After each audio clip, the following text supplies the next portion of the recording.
بسم الله الرحمن الرحیم. به نام یاد خدا. امروز دوشنبه 14 اقرب 1403 که برابر است با 4 ماه نوامبر 2024 میلادی.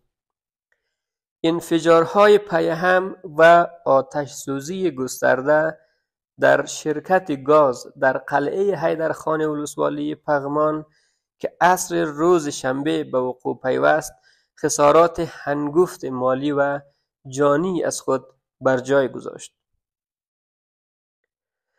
رئیس عمومی رسیدگی به حوادث و اطفائیه افغانستان میگوید که در آتش سوزی در شرکت گاز در قلعه حیدرخان ولسوالی پغمان کابل حدود 6 نفر جان باخته و 9 نفر دیگر زخمی شدند.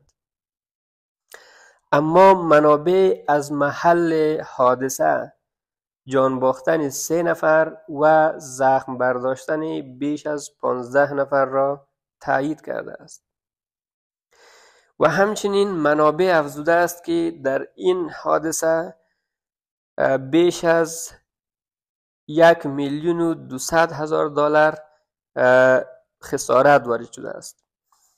انفجار و آتش سوزی آنقدر گسترده بوده که به شمول شرکت گاز ساختمان‌های اطراف را نیز کاملا نابود کرده است که به اطرافیان خود نیز خسارات هنگفتی وارد کرده است. آتش سوزی زمانی که اتفاق افتاد ساعتها بعد اطفائیه نتوانست که آتش سوزی را مهار نماید.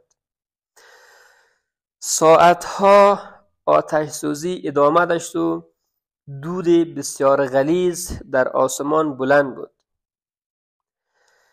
اطفائیه ها تا زمانی که شرکت گاز و ساختمان های اطراف کاملا از بین نرفتند قادر به خاموش کردن آتش نشدند و در نهایت تمام دار و ندار مردم در آنجا به باد فنا رفت و خسارات هنگفت مالی و همچنین جانی در پی داشت.